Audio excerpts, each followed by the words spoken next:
Bismillahirrahmanirrahim. Assalamualaikum warahmatullahi ta'ala wabarakatuh. Alhamdulillah, summa salatu wassalamu ala rasulillah wa ala alihi wa ashabihi wa man walah. La hawla wa la quwwata illa billah. Bapak Ibu jamaah salat zuhur yang dirahmati Allah Subhanahu wa ta'ala, kembali kita bersyukur kepada Allah Subhanahu wa ta'ala dengan memperbanyak mengucapkan Alhamdulillah Rabbil Alamin. Bersalawat kita kepada junjungan alam, yakni Nabi besar Muhammad sallallahu alaihi wasallam, dengan ucapan Allahumma salli ala Sayyidina Muhammad wa ala ali Sayyidina Muhammad. Bapak-bapak, ibu-ibu, hadirin hadirat, jamaah salat zuhur yang dirahmati Allah Subhanahu wa ta'ala, di dalam Al-Quran surat Al-Baqarah ayat 8, A'udzu billahi minasyaitonir rajim. Bismillahirrahmanirrahim. Wa minan nasi may yaqulu amanna billahi wa bil yaumil akhir wa ma hum bimu'minin. Ini ayat Allah Subhanahu wa ta'ala memberitahukan kepada kita apa kata Allah. Di antara manusia banyak mereka yang menyatakan dirinya beriman kepada Allah Subhanahu wa ta'ala, beriman kepada hari akhir, wa ma hum bimu'minin, dan tanpa mereka sadari mereka bukan termasuk orang yang beriman kepada Allah Subhanahu wa ta'ala. Siapapun mungkin kita pernah melihat, pernah mendengar orang menyatakan, aku beriman kepada Allah, aku beriman kepada hari akhir, tapi dalam kesehariannya dia tidak termasuk orang yang beriman kepada Allah, orang yang beriman kepada hari akhir. Yukhadi'una Allah walladzina amanu. Mereka menipu Allah Subhanahu wa ta'ala, mereka menipu orang-orang yang beriman kepada Allah Subhanahu wa ta'ala. Bapak Ibu jamaah salat zuhur yang dirahmati Allah Subhanahu wa ta'ala, adapun kajian kita pada kesempatan ini, orang yang beriman itu seperti apa?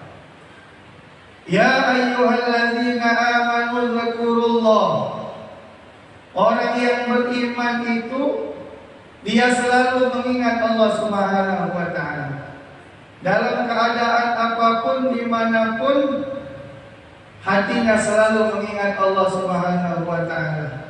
Pikirannya selalu ingat kepada Allah Subhanahu wa ta'ala. Ketika dia keluar dari rumah, ingat Allah. Bismillah tawakkaltu 'ala Allah, la haula wala quwwata illa billah. Ketika dia naik kendaraan, ingat Allah. Bismillah majriha wa mursaha, inna rabbi laghafurur rahim. Ketika dia dalam keadaan makan, ingat Allah. Allahumma barik lana fima razaqtana wa qina 'adzabannar.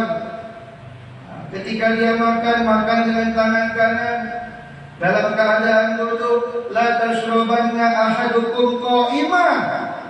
Janganlah kamu makan dan minum sambil berdiri. Ini kadang kita lihat banyak, pakai peci, pakai jubah, ketika makan dalam keadaan berdiri, ketika minum dalam keadaan berdiri.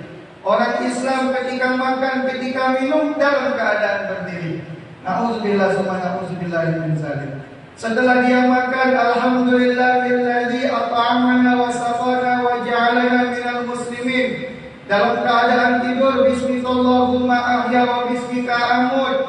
Ketika masuk WC, baca doa. Ketika istinja, baca doa. Ketika keluar dari WC, baca doa. Bahkan ketika masuk ke dalam masjid pun, ingat dia kepada Allah. Allahumma ftahli abwaaba rahmatik. Ini yang pertama, ciri orang yang beriman kepada Allah Subhanahu wa ta'ala. Hatinya, pikirannya selalu mengingat Allah Subhanahu wa ta'ala.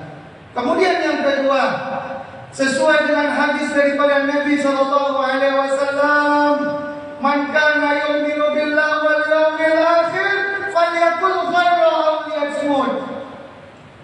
Barang siapa yang beriman kepada Allah, beriman kepada hari akhir, maka berkatalah yang baik. Kalau tak bisa berkata yang baik, untuk diam saja. Enggak usah banyak ngomong, diam saja. Apa maksud daripada hadis ini? Orang yang beriman kepada Allah bisa mengendalikan lidahnya. Orang yang beriman kepada Allah bisa mengontrol apapun yang keluar dari mulutnya. Makanya bisa kita lihat Bapak Ibu yang dimuliakan Allah, orang yang beriman itu banyak diam dia daripada ngomong. Karena orang yang beriman itu tahu apapun yang keluar dari mulut itulah isi daripada hati. Makanya kalau kita buka sejarah, ya, Nabiullah Isa alaihissalatu wassalam.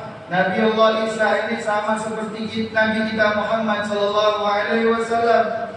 Ada yang suka, ada yang tak suka.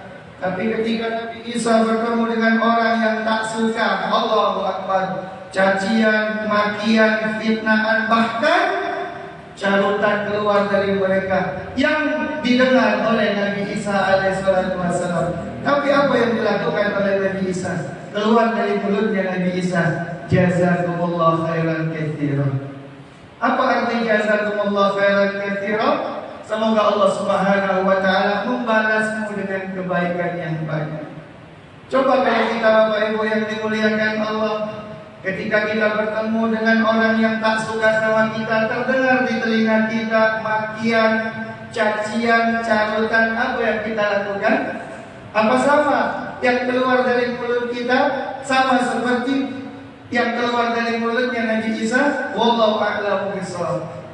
Nah, makanya kita doakan mereka, semoga Allah Subhanahu wa taala berikan hidayah kepada mereka.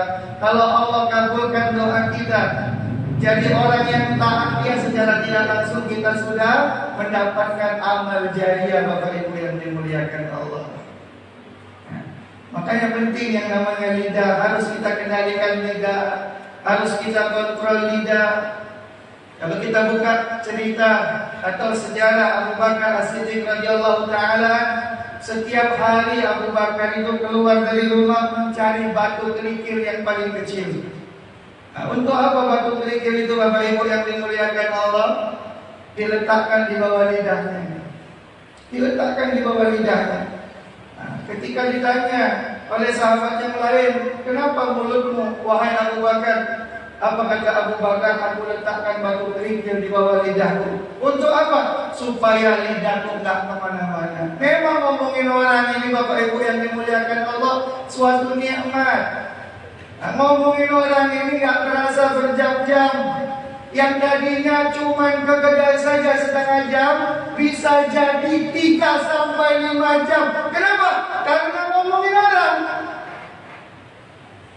Karena membuka aib orang, karena menggibah saudara-saudaranya. Bayangkan Bapak Ibu yang dimuliakan Allah, salamatal insan, ikfil lisan.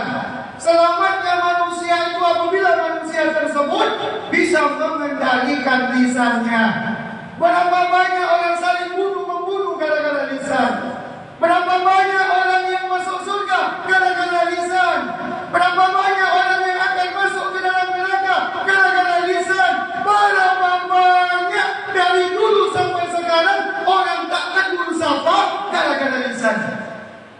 Lisan. Makanya hati-hati dengan lisan. Ini ada satu kisah Bapak Ibu yang dimuliakan Allah. Ada satu kisah. Mudah-mudahan kisah ini dapat memotivasi kita. Ternyata kisah ini dialami oleh seorang ibu-ibu. Dialami oleh seorang ibu-ibu. Ibu ini ketika hidupnya sholat dia, puasa dia. Tak ada amalan yang lain Bapak Ibu. Cuma itu saja yang dikerjakannya. Kalau dosa itu paling ada, nggak mungkin manusia nggak pernah berdosa. Ya, suatu ketika si ibu ini meninggal. Meninggal, Bu. Pak, ada seorang ulama yang mimpi bertemu dengan ibu tersebut. Ini kisahnya terjadi di kota Yaman, Talim, karena di sana banyak ulama, banyak habaib.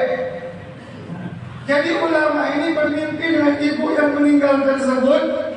Dilihat oleh ulama ini, ibu ini dalam keadaan istimewa, dalam keadaan gembira.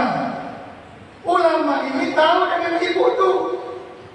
Ditanyalah oleh si ulama ini, wahai ibu, kulihat amalan-amalan yang kamu lakukan ketika hidup biasa-biasa saja, tapi kok engkau luar biasa kulihat. Engkau dalam keadaan istimewa, engkau dalam keadaan senang gembira, engkau diberikan kenikmatan-kenikmatan yang luar biasa. Sebenarnya apa amalan yang memang khusus engkau lakukan? Maka dijawab oleh ibu ini, wahai syekh, wahai ulama, aku tak ada amalan. Paling sholat, paling puasa, paling amalan-amalan zikir, baca Al-Quran. Tapi yang membuat aku seperti ini, mudah-mudahan terus menerus sampai terjadinya hari kiamat. Aku bersyukur kepada Allah gara-gara Ibu Tuti, Ibu Wati, Ibu Nelly, Ibu Aisyah, dan ibu-ibu, tempatnya ada 7 ibu yang selalu membicarakan tentangku. Ibu inilah yang secara tidak langsung mentransfer amalan-amalan kebaikannya kepadamu. Apa yang bisa kita ambil dari kisah ini, Bapak Ibu yang dimuliakan Allah? Ketika kita dibicarakan oleh orang, ketika kita dijelek-jelekkan orang, ketika kita difitnah oleh orang, diamkan saja. Orang yang menjelek-jelekkan, orang yang memfitnah, orang yang membuka aib kita, secara tidak langsung dia memberikan amalnya kepada kita yang diejek, difitnah, diburuk-burukin. Bapak Ibu yang dimuliakan Allah Subhanahu wa Ta'ala, makanya kalau kita tidak bisa menasihati seseorang, tidak bisa memberikan kata motivasi, tidak bisa menegur orang, maka lebih baik diam. Makanya ulama sepakat katakan, diamnya seseorang karena menjaga lisannya itu lebih baik dari emas permata. Bapak Ibu jamaah salat zuhur yang dimuliakan Allah Subhanahu wa Ta'ala, mudah-mudahan Allah Subhanahu wa Ta'ala selalu menjaga kita dari dosa, dari maksiat, sehingga Allah Subhanahu wa Ta'ala nanti akan memberikan keutamaannya kepada kita, karena orang yang beriman itu termasuk salah satu golongan yang akan dimasukkan Allah Subhanahu wa Ta'ala ke dalam surga. Amal ladzina amanu wa amilus solihati falahum jannatul ma'wa nuzulan bima kanu ya'malun. Di dalam Quran surat As-Sajdah ayat 19. Adapun golongan orang yang beriman, golongan orang-orang yang beramal soleh, mereka itulah nanti yang akan dimasukkan Allah ke dalam surga sebagai pahala atau balasan atas apa yang mereka kerjakan. Mungkin ini saja yang bisa dapat saya sampaikan. Mudah-mudahan dapat bermanfaat buat kita semua dan buat diri saya pribadi, dan kita amalkan dalam kehidupan kita sehari-hari. Wallahu muwaffiq ila aqwamit thoriq. Kita tutup dengan doa kifaratul majlis. Subhanakallahumma wa bihamdika asyhadu an la ilaha illa anta astaghfiruka wa atubu ilaik. Wassalamualaikum warahmatullahi wabarakatuh.